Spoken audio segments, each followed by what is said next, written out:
if you favor free immigration, you do it on the grounds that you think people have a right to move freely from country to country. That is completely incompatible with the message you're sending by saying, I have the right to shut down a city, to stop freedom of movement by closing the 101 freeway. Some immigrants are criminals. They should be locked up. But the idea that there are millions of these people, they're all criminals. No, there are people here who want to work, which is one of the reasons they're going to places of employment. And you should respect anybody who wants to work. It doesn't matter if they were born here or not. And you should be welcoming of that. Are America's streets the new tribal political battleground between the blue gang and the red gang? Well, that's what recent protests and subsequent violent riots in Los Angeles this past weekend suggest and portend. Now, in this podcast, we've taken a firm stance against President Trump's immigration policies, including his policies of mass deportations, which precipitated in one way or another the weekend protests. But mass protests are just not a practical or moral response to Trump's injustice. And today, we are going to explain why. Welcome to the Ayn Rand Institute Podcast. I'm Ben Baer, a fellow at ARI. With me is ARI Senior Fellow Onkar Ghate. Hi, Onkar. Hi, Ben. So I thought we should start just by quickly giving some background on these protests for anyone who's maybe not been watching the news all weekend like I did.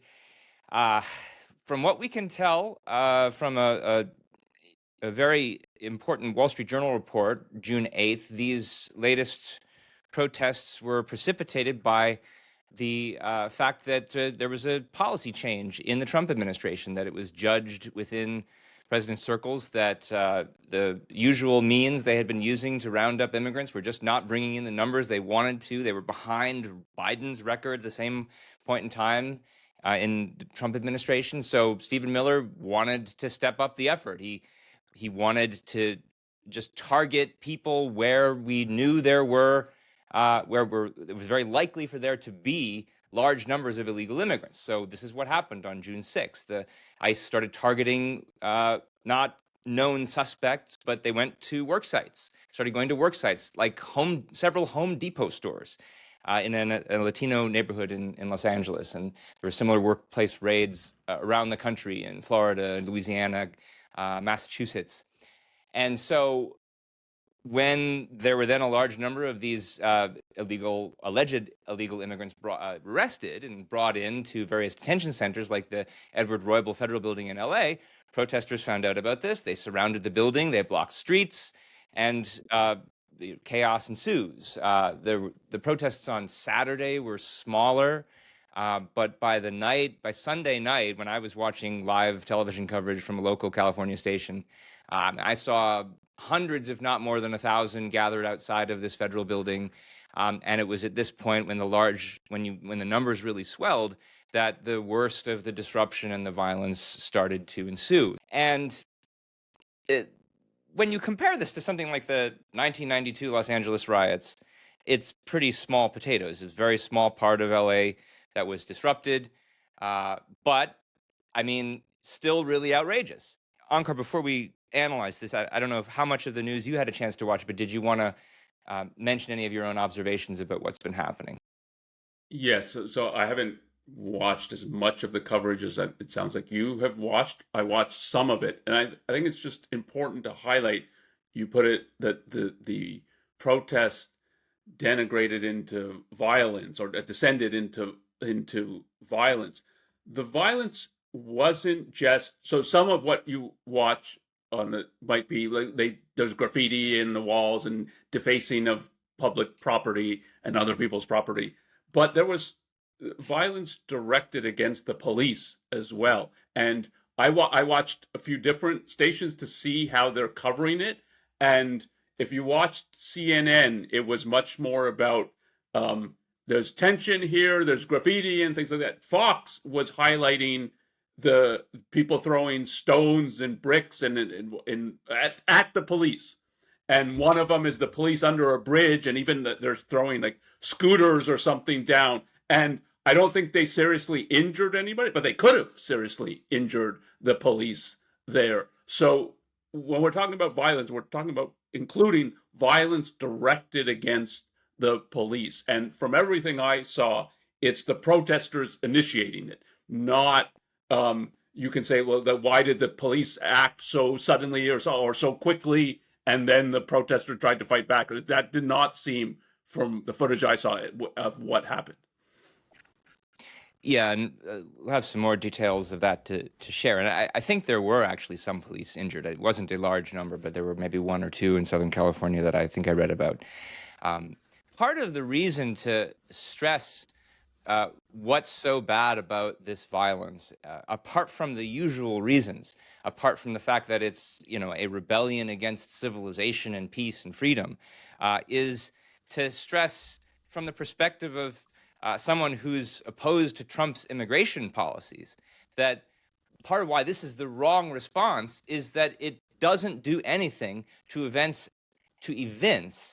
the idea that many of these protesters actually care about the individual rights of immigrants. If they did, they'd be doing this in a very different way. I mean, I suspect some of them do, probably among the more peaceful ones who were there at first. But then those more peaceful ones are pretty foolish for showing up in a big gathering where a bunch of violent sorts are then going to exploit this as an opportunity to sow mayhem. And that they don't care, and there's plenty you can tell from what they did. So we've already talked about the violence. There's looting, the destruction of private property. Somebody calls in 6 Waymo driverless taxis to a location in downtown LA just so they can burn them. How is this sending a message of support for immigrant rights? The fact, as you mentioned a moment ago, Onkar, that they're often the ones initiating violence against the LAPD. This is not like the BLM protests where there was at least some, semblance of an understanding you could see for why they'd want to do that, because it was the police who were the very ones whose actions were in question. That's not the case here. LAPD has nothing to do with immigration enforcement, especially in a city like Los Angeles. They're there to keep the peace. They're not the ICE agents themselves. So what does targeting them have to do with standing up, even in a diluted view, for some kind of immigrant rights? Then you have the fact that there's all kinds of protesters who are running around with Palestinian flags and wearing keffiyehs, which shows, no, this is just an opportunity for engaging in general leftist anarchist agitation and mayhem. And so you're attracting, the media will often put it an anarchist element. They will, if they thought these anarchists were leaning right, they would call them right-wing anarchists. They don't, and most of the coverage I watch don't call them left-wing anarchists, though I think many of them are, and it's revealing in the coverage. But going back to the protesters who may have been motivated by, look, I think there's some real injustice here, and I want to protest this.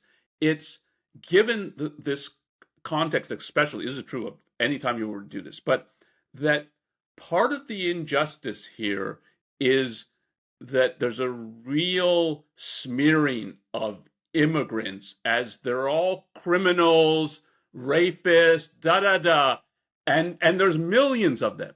And if that were true, you would be scared to go walk out in the evening in most American cities. So it's like an obvious smear, but you can't help their cause by resorting to violence, and they'll say, like, see, we told you this is what they're like. And even though it's not representative, if you really care about it, you would go out of your way to make sure, if you have any kind of protest, that it will not and cannot descend into violence. And that certainly doesn't look like what happened here. So it just so plays into the other side's argument that this is what we've been telling you, and this is their true nature, and so on. And again, you can't equate every immigrant like there is one collective, so if there's some here, they're all like this. But that's how the argument is going to be made. And so if you really are we're peaceful and we're here to work, and really like you regard that as criminal behavior, if you're showcasing that injustice, you don't do it by pelting the police with rocks. And that relates to the next point that I wanted to make, which is not just Palestinian flags, but Mexican flags. And if they were waving an American flags, it would be somewhat different. But when you're claiming to defend the right of an immigrant to come to America, to become an American, what kind of message does it send if you're then using Mexican flags, which would suggest, oh, Mexico's what it's all about. We stand for Mexico. Well, if it's so great, why do you want to stop people from being sent back there? And then, it generates further the idea that, well, this is the kind of invasion that Trump has warned us about. So, I can see how maybe some of them might just think of themselves as they're being targeted for their national origin, and this is their way of saying that they stand in solidarity with their fellows who've been targeted for that reason. But it's still not a good look for what they claim to stand for. Yeah, and even if you had that, like I can have some sympathy, because I do think in the end there is a racist element to the current immigration enforcement. But it would be one thing if they had Mexican and U.S. flags. But to all, like from what the coverage I could see, again, it's not that I saw everything in its comprehension, but it was the U.S. flag was noticeable by its absence. And that there's something like what you're supposedly should be upholding is there's something un-American against the Declaration of Independence here and so on. And that wasn't an achievement of Mexico. So I would have had some sympathy if there were Mexican and U.S. flags, but the dearth of U.S. flags isn't, as you put it, is not a good look because it doesn't speak well of the way they're thinking about the issue. Yeah, I watched hours of coverage, and it was predominantly Mexican flags, few American flags here and there. There were more Nicaraguan flags than there were U.S. flags. Yeah. But then the last point I wanted to make about why this is not the way to protest immigration restrictions and mass deportations is that if you favor free immigration, as I do, you do it on the grounds that you think people have a right to move freely from country to country and to live peacefully among the denizens of the country that they're moving to live in. And that is, again, completely incompatible with the message you're sending by saying, I have the right to shut down a city, or at least an important part of it. I have the right to stop freedom of movement by closing the 101 freeway, which is what they did on Sunday. And that's like the major east-west thoroughfare in LA. If you really stand for freedom of movement, you don't engage in disrupting it on that kind of scale yourself, is my view. And I think there is a freedom of movement issue here, but it's not the essential and I think it's sometimes used by people who think of themselves as pro-immigrant because they don't want to name the essential issue, which is it's freedom of trade, which I think includes then freedom of movement. That, well, if I want to trade with somebody, that includes, well, I want to go work with them and they want to hire me and I'm going to work at their office and so on, and so I can move from my country to their country.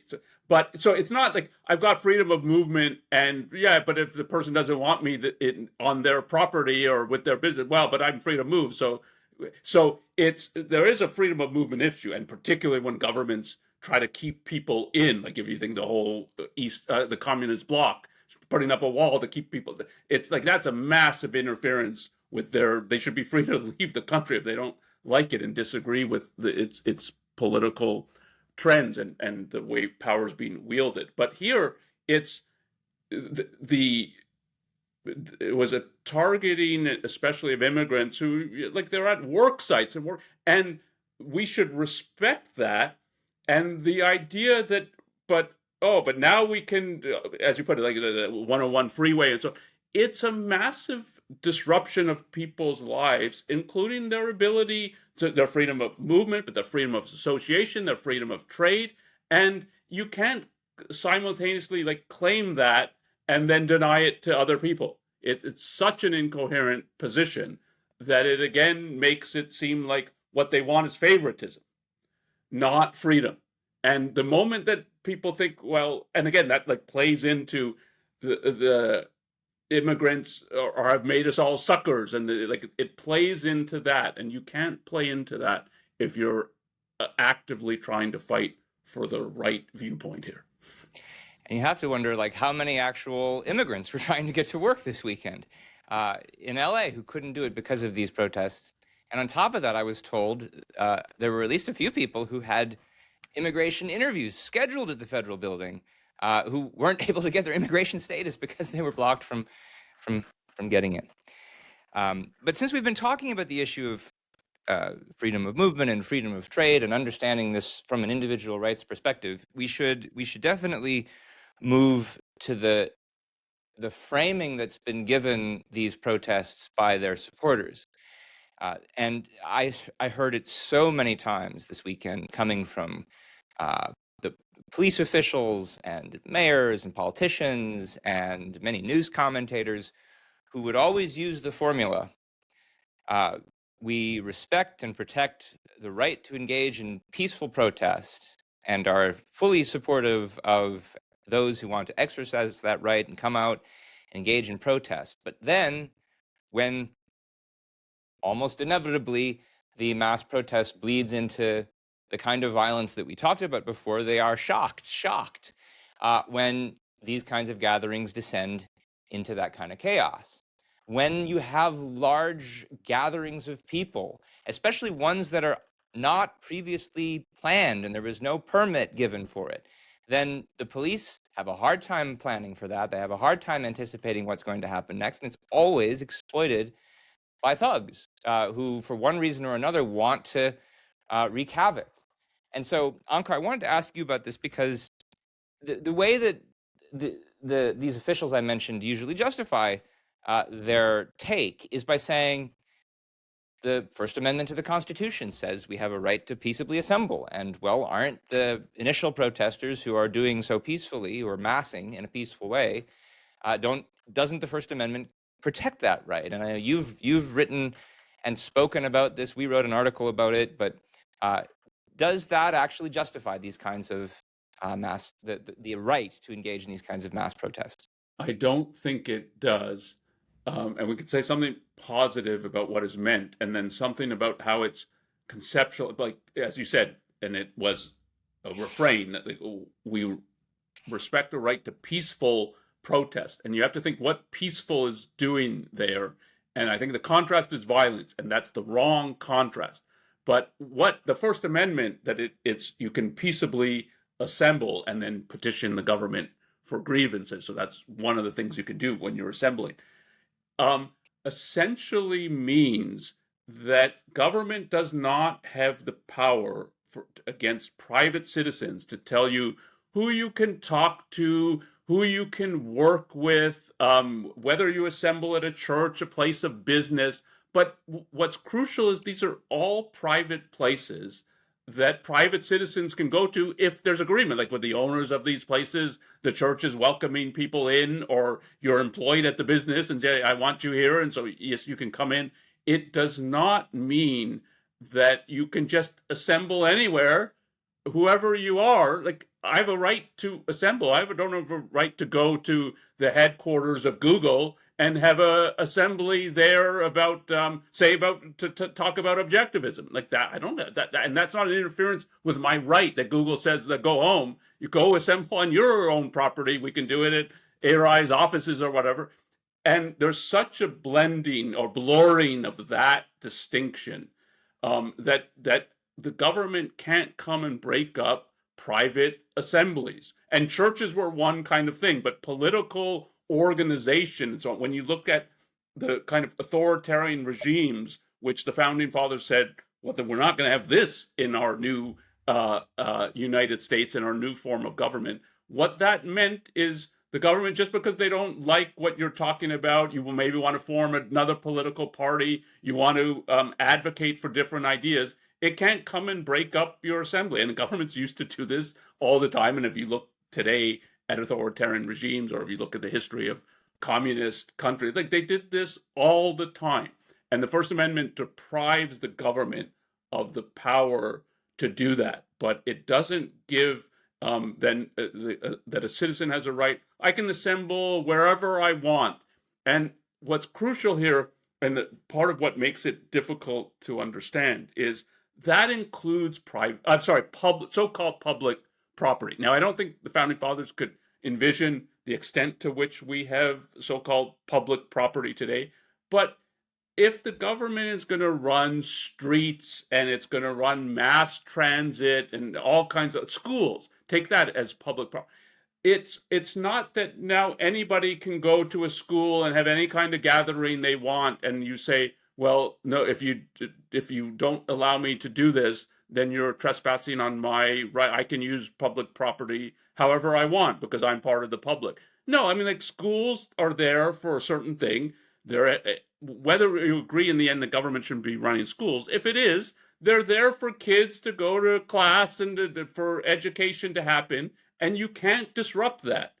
And you can't assemble on a school property and disrupt that. And the same is true of streets and bridges and underpasses. And so they're there for people to be able to get from point A to point B, to get to work, to get to the immigration office. You can't now clog those up and say, well, I've got a right to peaceably assemble, so I'm assembling in the middle of a roadway, and yeah, nobody can get any more from point A to B, so nobody can use the roadway as intended, but I've got a right to peaceably assemble. Like that's a mockery of what the right actually means, and that's part of what they're treading on, and it's really important to get this issue clear. Yeah, unfortunately, I suspect part of the reason this view is so popular is that the actual jurisprudence on this subject is at least somewhat supportive of their view. And I think we have to, in the end, say there's something wrong with the jurisprudence on this. But like, it goes back, I think the original sin here is a Supreme Court case in 1939 that articulated what's now come to be known as public forum doctrine, where the idea is that there are certain kinds of public venues, and the decision explicitly included streets and sidewalks and parks as public property that are traditionally associated with communication and expression of viewpoints. And that's just a kind of bald assertion that the Supreme Court doctrine makes without really any evidence. And then later on, in a later decision, it even says, well, it has to be the principal purpose of the property is expression of views. And so you can see a case for that if a government sets up a public auditorium or parts of a school. But it's really hard to see why you would think that was true of streets and sidewalks and parks. Streets and sidewalks are for transportation. Parks are for recreation. And interestingly, in some of the later jurisprudence, when they try applying this doctrine to newer cases, they get really confused, and you get really seemingly arbitrary decisions because, like, airports don't count as public fora, even though they're as much for transportation as sidewalks and streets are. So why are airports not public fora but streets are? There's just no good reason. And I think it comes out in the later reasoning that, in effect, it amounts to the idea you have a right not to be free from coercion, but you have a right to a soapbox that government has to give you, and including an audience, if you look at some of the decisions. And so it's a perversion of the original meaning of the First Amendment. Yes, I think that's definitely true. And then part of the result of that, so I said there's the issue of peaceful protest versus what? And it's versus violent, like the way it's held today, it's versus violence. So either you have a peaceful protest or you have protesters throwing rocks at the police, and then, okay, that's not peaceful, that should be stopped. But the real contrast should be it's peaceful versus coercive. And if you held it as coercive, then and then understood that things like, and it's not like you need to be a rocket scientist to understand things like the roadways or for transportation for people to be able to drive through to get to where they want to go. Not it's a campsite and they can be there for 5 hours. Then you would have, the moment you get a protest that clogs up a street and now nobody can go there, it's coercion. It's you're using force to stop somebody else from exercising the same, I wouldn't put it exactly as a right, but the same ability on public property as you should have. So you both should be able to use the street. And so something like rush hour traffic and its gridlock, that's not coercion. That's just the government shouldn't be running streets. And if they do, they should build a lot more than they do so people don't lose so much of their time sitting in rush hour traffic. But that's very rush hour traffic, that there's so many people at once trying to get from point A to point B, is very different from 50 protesters, 1,000 or 5,000 clogging up a street so that nobody can now travel because they want to get something off their chest and they've got something to say. That's coercion against everybody else whose life is interfered with. And that should be, okay, that's a no-go. But because the police are told, no, that's an exercise of their First Amendment rights, the police don't know what to do in these situations because they're actually they're faced with coercive behavior, and they should intervene the moment the coercion comes. But they've been told, no, that's not coercive behavior. You're supposed to be protecting the protesters because they're exercising their First Amendment rights. And so the police actually end up protecting people who are using coercion. And then that they see, oh, we can use this coercion, maybe we can use other forms of force, and then it descends into violence. Like, it makes the violence, as you were saying earlier, so much more likely. And the reason is because you've allowed the people to use force. And if they could get away with that, why can't I get away with other forms of force? And so the conceptualization of it is not just sort of intellectually perverse, it enables the violence. Yeah, and that's the particular kind of violence that it enables, especially in today's political context, I think is especially distressing because, and you've heard now, I think, a number of commentators who are critical, at least of the rioting, if not of the protests, say they're playing right into Trump's hands. And I think that's true. I think Trump wants there to be a fight between the blue gang and the red gang. He wants to be able to cheer on his side, and he wants you to be able to hate on the other side.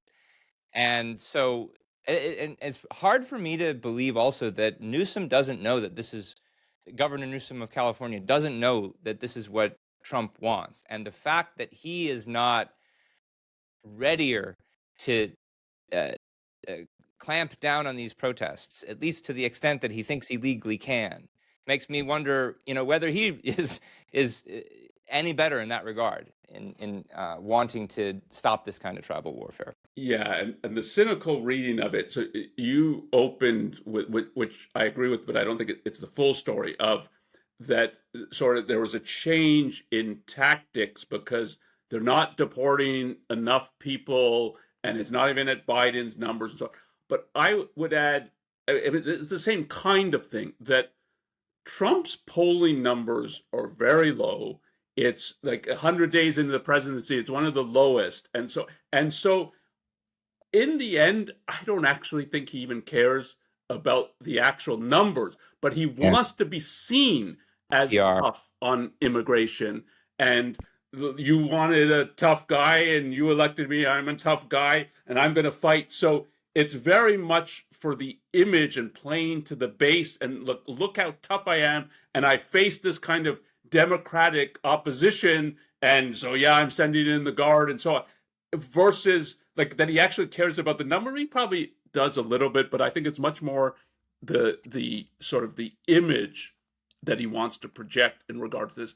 But the cynical reading is that someone like Newsom, who again has, from what we can tell, aspirations to run for the presidency. And so as I'm standing up to Trump.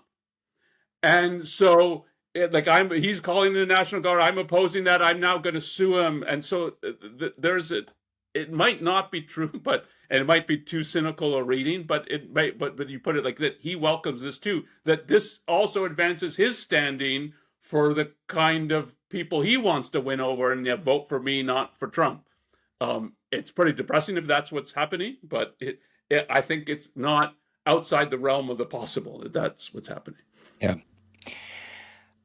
We would be remiss, though, if we only commented on the lawlessness of the protesters and rioters and didn't also talk about the lawlessness of Trump's policies. And I think it's important to say before doing this that the point here is not that Trump is to blame for the lawlessness of the protesters. They have agency, they have free will, they can decide whether or not to respond to injustice with violence or not. And so this is not to excuse any of what we've just been talking about, but once you condemn it on one side, if the other side's doing it too, you need to do that. And so we have to say some things about just the lawlessness with which Trump's response to these riots has unfolded, but also with regard to some of the things that precipitated it. So you mentioned a moment ago Trump calling out the National Guard. And this is something that has obviously been a matter of some contention. If you look at the memorandum that Trump administration released about why they're justified in doing this, they cite a hitherto probably not very well-known portion of the U.S. Code, Title 10, Section 12406. Notably, this is not the Insurrection Act, which some people thought Trump was going to invoke, which he's talked about invoking, but which he hasn't done yet. And the section of the U.S. Code, he did it in order to temporarily protect ICE and other U.S. government personnel who are performing federal functions in his language.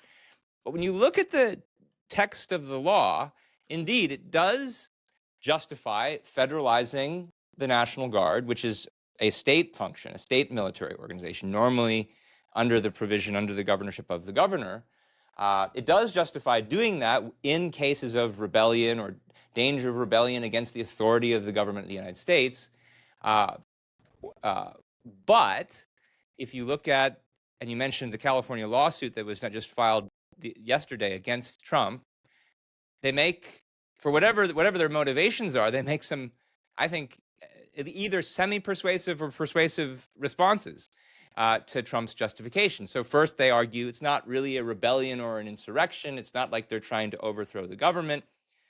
I say that's a semi-persuasive response because I don't think it has to be an attempt to overthrow the whole government to be a rebellion against the authority of the government. And, well, when they attack federal agents and besiege the federal building, that, at least to me, looks like a rebellion against the authority of the government. It's aimed at stopping them from doing their job. So that's a only semi-persuasive argument. They go on to argue, though, that there was not necessarily a reason to bring in the National Guard. They argue the LAPD and the Sheriff's Department were handling protesters as of June 6th. I find that maybe three-quarters persuasive because by the time you get to June 7th and June 8th, things are getting a lot worse. And on Sunday, you even have the LA sheriff saying they might need the National Guard. Whether they do or not yet, it's unclear. But the most persuasive part of the California lawsuit is pointing out that the text of Title 10, Section 12406 also says orders for these purposes shall be issued through the governors of the states. And this was not done. And it's as simple as that. In other words, there needs to be consent of the state governor to federalize the National Guard in this way. And it simply wasn't done. And that, I mean, I would think that would be a winning argument in the court. Let me just say one thing on that. So, because the wider issue in terms of thinking about the lawlessness here is, if you were really concerned about the protest and like this is what we need to get under control and we need to stop, you would go out of your way to try to work with the state and in particular try to work with the law enforcement on the ground. And there's been so many stories that the and Trump administration is they're not even attempting to coordinate with any, or even to let them know, okay, you guys aren't doing anything, so this is what we're doing, so don't like misinterpret the actions, and so because you can get clashes among police and so on. And the fact that they're not doing that, so it might contravene the law that they needed the governor's approval. But if you were concerned about it, you would want to do that, whether the law required you to do it or not, because what you're trying to do is get the protest under control, and you want to coordinate the whole thing. And the fact that they weren't doing that, or at least the allegations are, means what they wanted was a show of strength and to like, look how useless the LAPD is and the Democrat, whatever, mayor and governor of California. And so I have to go in and who's going to coordinate with these people? Because they're, I mean, what one of Trump, it's everybody knows he's completely incompetent. And so like, so that's not, that's, you want to make a scene, not you want to get the protests under control. Yeah, and notably, one of the points that's cited in the California lawsuit is they did not coordinate by letting them know in advance that they were going to do these raids, which are the very things that precipitated the protests. You think of the nature of some of these raids, of what has been, like it's caught on camera, of unidentified, I mean, it turns out I think they were officers in masks and so on, that your local population might be terrified when they see this thing and might call the local police. And so that you like, so there, I mean, there's real reason given what they're doing that you would want to coordinate. Like what happens if you get a firefight between two federal officials and state officials and so on? Like that's a real possibility in the situation. And so that they're not coordinating, yeah, it really tells you something. Just say a few more words about the legal authority behind calling out the guard. So it is noteworthy they didn't use the Insurrection Act, as Trump has talked about doing. If you look at the text of the Insurrection Act, it's perhaps, though, not too surprising why they might not have. One reason is that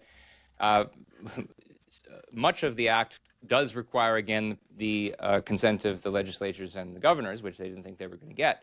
The one part that doesn't says the government can do that when they're enforcing an equal protection action where the state government isn't doing its job to protect the rights of the citizen. This is the portion that was invoked, for various civil rights purposes in the 60s. And so it's going to be a pretty hard sell to explain that that's the grounds on which they are invoking that portion of the act. Now, the Insurrection Act is a exception to the Posse Comitatus Act, which generally forbids military personnel, land and sea personnel, from being deployed on American soil. And so the fact that the government has now called up the Marines, now they've not really been put into any action, and the claim is that they won't be put up against the protesters, but that's extremely legally dubious, because none of the laws that are talked about say anything about the professional military. They're all about the National Guard, which are understood as the state militias. So this is extremely legally dubious in my mind. But none of it should come as a surprise, because it's not as though Trump thinks much about the importance of rule of law in regards to the decisions he makes about whether to call out the National Guard. He didn't think it important enough to do on January 6th. And that was in a case where he didn't need any governor's consent to do it, because he's basically the one who's in charge of the DC National Guard.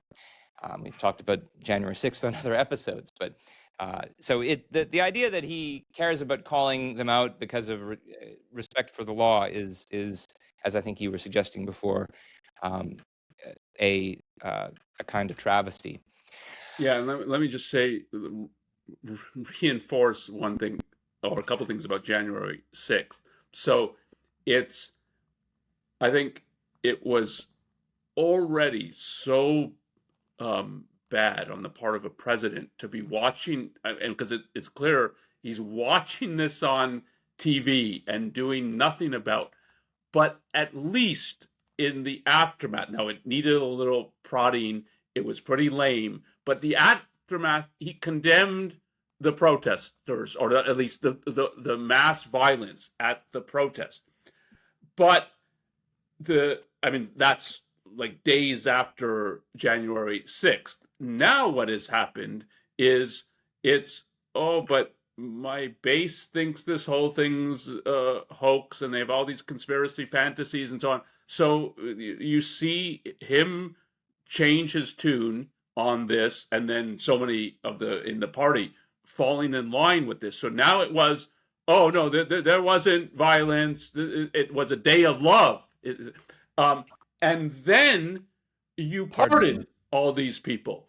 And if you don't think that that's stoking protest and violence, that like if you can storm the Capitol like that, and you're going to be then defended by the president and pardoned if the justice system goes after you, then the idea that Trump cares about protest and protest getting out of hand and law and order, he's telegraphed to the nation that no, you can do this and I'll pardon you. Now, what it really means is if I like who you're trying to intimidate and so on. But that it's, I mean, that anybody can say with a straight face that Trump cares about protest and is trying to reduce these kind of mass protests in the U.S., you can't. I mean, I can't take somebody seriously if they tell me that about Trump. And we did a whole podcast in January on the pardons of the January 6th protesters for people who want to know more about why we have that view. We got to talk, though, about the lawlessness of the mass deportations themselves, though, before we say anything to wrap up, because I found this Wall Street Journal article published online on June 9th, but in today's print issue by Elizabeth Findle. I highly recommend it. It was eye-opening on a number of fronts here, because you already mentioned the point about ICE agents and other federal agents showing up in plain clothes, failing to identify themselves as law enforcement. I mean, that's a serious rule of law issue. The administration claims that they are serving signed warrants in the latest rounds of mass raids on work sites. This is sometimes disputed, though, and some of the dispute is in this Wall Street Journal article. They mention, in particular, specific arrests that were made in Liberty, Missouri in February, where no warrants seem to have been provided, and the government's only defense is that they had, quote, documented probable cause determinations, which is a nice euphemism, but not an actual warrant. Hard to know right now how many of the raids we had over the weekend were actually warrantless in the same way. But it does occur to me, and this is something that we should look more into, that the fact that they're targeting these work sites on the grounds that, well, we figure there are going to be a bunch of illegals there, strikes me that it can't possibly be warrants that have named suspects in them. And so if there's a kind of warrant that can be served in a case like that, it's new to me. Maybe I just don't know enough about the law, but it's at least I think that raises questions. And we also know that, again, according to this Wall Street Journal article, many actual American citizens have been caught up in these raids. When they're taken and put in detention, it's hours before they even are given the chance to prove that they are citizens. And we even have the story of, in that same journal article, story about in Irvine, California, in Orange County, a whole cadre of military vehicles raiding a neighborhood to arrest someone, not for being an illegal immigrant, but for the crime of posting notices that ICE was in the neighborhood and active. And Freedom and Individual Rights Foundation, FIRE, has already objected strongly to this, because it sounds like there it's targeting it's targeting speech, not any kind of actual legal activity. So it's brazen lawlessness that is the method by which these so many aspects of these raids have been undertaken, and it's you have to call that out if there's lawlessness on the other side. And here too, the conceptualization of it. So the pushback or the attempt to defend it will be, well, Citizens have due process rights. Immigrants, and especially they'll put it illegal immigrants, they don't have due process rights. This, I think, is just a misconceptualization of what due process means. Due process is not a right held by the individual. What due process means is that a government has to demonstrate that its use of force is retaliatory. And so it has to show, and this means show all the people in the country, and especially show citizens, that it's using force because this has been delegated to it and it's using it in a lawful way. It's following all the procedures. So due process applies to what you don't want is the government to arbitrarily use well, we think he's guilty, and if you're like, well, what's the evidence? Well, we've got a hunch about this. It's you're constraining the use of force, and to constrain it means to put it under the power of law, so that it's the government's obligation to demonstrate that it's using the force in retaliation. And so it doesn't matter if it's using it against citizens, non-citizens, it's using the force. It has to demonstrate that it's using it according to law. And it's not sort of it's the individual citizen. This is part of the whole nature of of an American government properly construed. That one of the ways Ayn Rand put it is that the government functions by permission. And so it has to show, yeah, I'm functioning by permission. This is lawful. This is what we've been permitted to do. And this attitude, oh, but no, due process doesn't apply here. What that means is it doesn't apply to the government so that the government can do what it wants. And that's the essence of lawlessness in this. So there's all kinds of specific incidents, but the basic way that they're thinking about it, that, oh, well, you're not a citizen, so due process doesn't apply to you, is just so anti the American system. That's I think, a deep philosophical point, Onkar.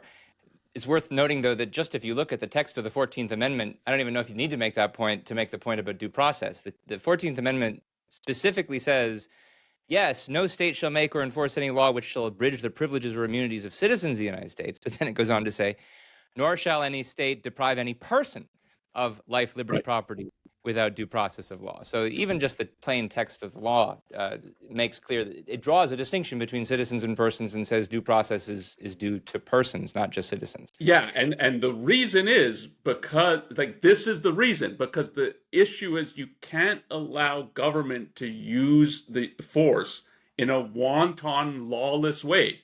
And it doesn't matter if it's using it against a citizen or a non-citizen. So that's the proper wording. And I don't think it's an accident that it's worded like that.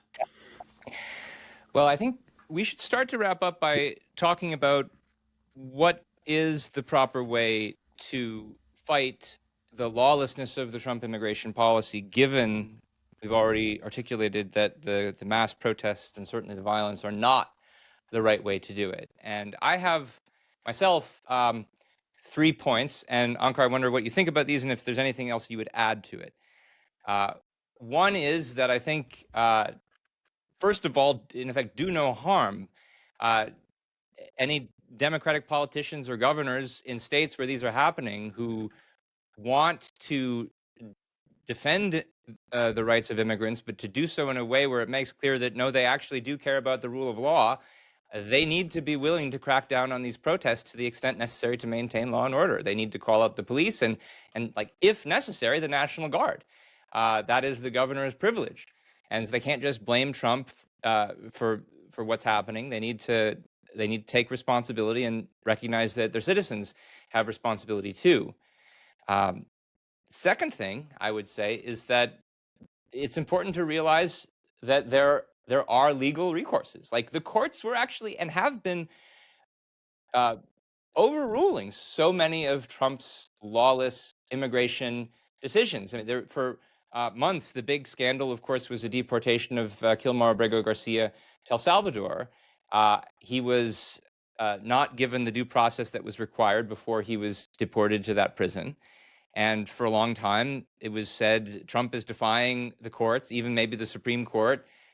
But then just last week, he was returned to actually face his day in court. And so Trump wasn't able to defy the law even on that. And yet, and so it's a sign that like the courts do still have a lot of power, can bring justice to many of these issues. But of course, not if that narrative gets changed, because as soon as Trump loses in the courts, he decides to start a whole other battle in the streets. So another reason why the first point is important. But then third, I would say is a lot of these raids have been legal. Like the law says these people are illegal, and you might disagree with the law, as in many cases I do. Then you got to work to change the law. And the Democrats had 2 years to do this between 2020 and 2022. I know they made some efforts, but they definitely failed. They need to be thinking about what kind of immigration reform could actually be sold to the public and to the voters, such that if they should happen to take power again anytime soon, which I don't know if it's going to happen, they actually have a political program that they can run on to change the law rather than just objecting to the enforcement of law. Onkar, what do you think? And do you have other suggestions? Yeah, I agree with those, but I would. So on the last thing. So my view is the Democrats are worse than hopeless on immigration, because they don't. There's too much that they think of immigrants as victims and as we want, like the asylum seekers, because we're the compassionate, altruistic, we'll sacrifice for everyone around the globe, versus that they're on the side of free trade, and that this as an aspect of it. Like, unfortunately, now both political parties are not anywhere close to on the side of free trade. So I don't think it's an accident that the Democrats have not got real and any kind of proper immigration reform. So if what you said could sound like support the Democrats, what I would say is support real immigration reform, which no political party is actually in favor of, and to do it as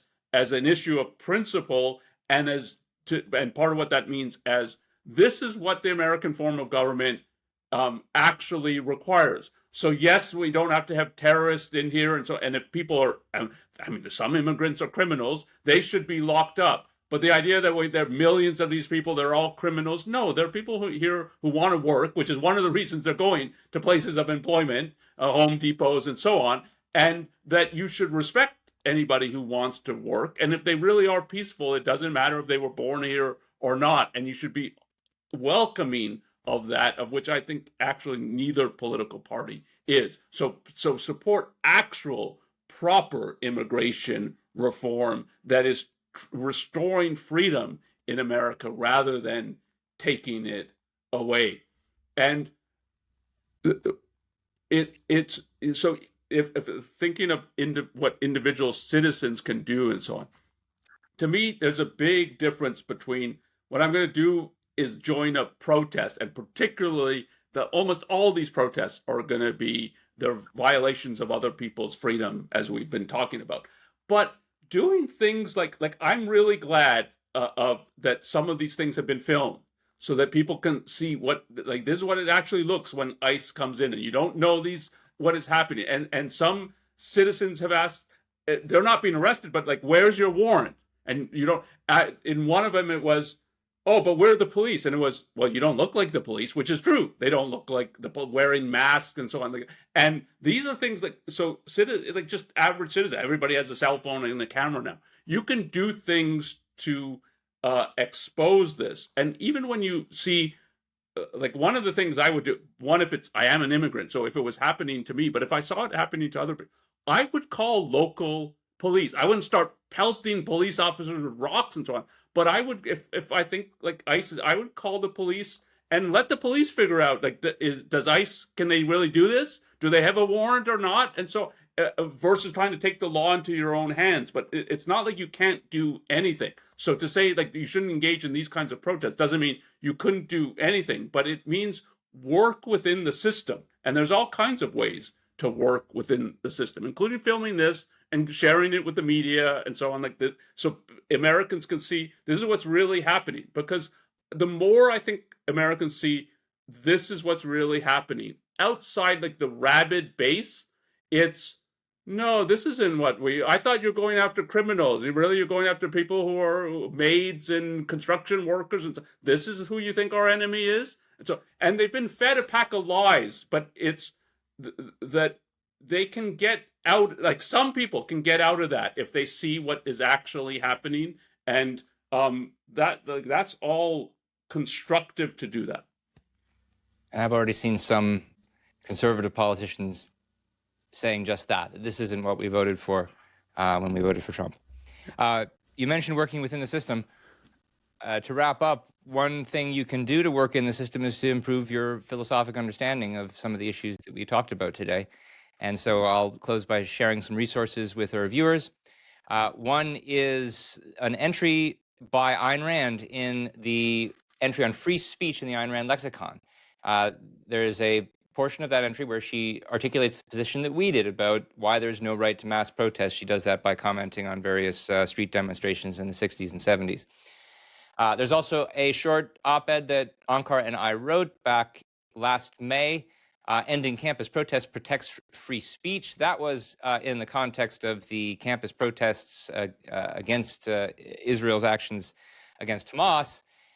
We articulate some of the same principles there about why actually rounding up mass protesters sometimes is what protects free speech and freedom of individuals more generally, because there is no such right to mass protest. And then finally, an article I wrote back in 2020 on the occasion of the BLM protests, The Specter of Lawlessness is Darker Than You Think, where I talk about not only what's lawless about the protests in 2020, but what's lawless about some of the laws that those protesters were protesting against. And one of them I talk about is immigration laws.